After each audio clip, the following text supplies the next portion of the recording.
Bukod sa ilang Noche Buena items, tumaas na rin ang presyo ng manok. Ngayong papalapit ang Pasko. Live mula sa Maynila, may unang balita si Darlene Kai. Darlene!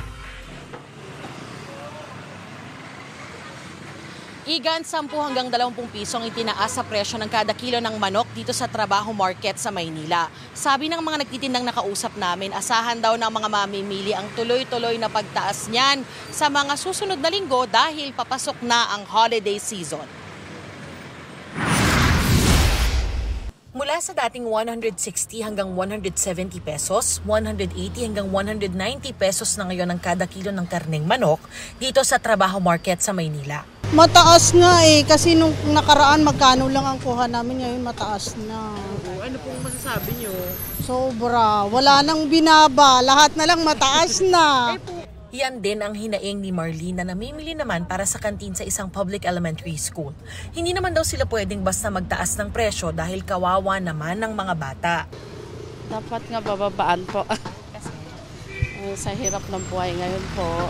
Sabi ng ilang nagtitinda, hindi na sila nagulat.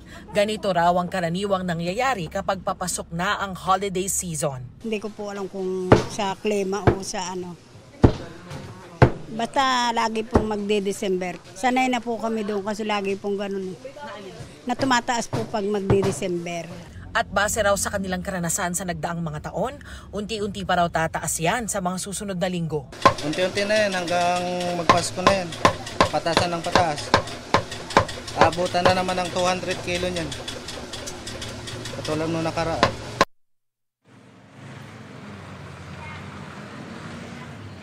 Igan, base sa pinakahuling price monitor na inilabas ng Department of Agriculture, aabot sa 210 pesos ang kada kilo ng manok sa iba namang mga pamilihan sa Metro Manila. Yan ang unang balita dito sa Maynila. Ako po si Darlene Kai para sa GMA Integrated News. Igan, mauna ka sa mga balita. Mag-subscribe sa GMA Integrated News sa YouTube. Sa mga kapuso abroad, subaybayan nyo kami sa GMA Pinoy TV at sa www.gmanews.tv.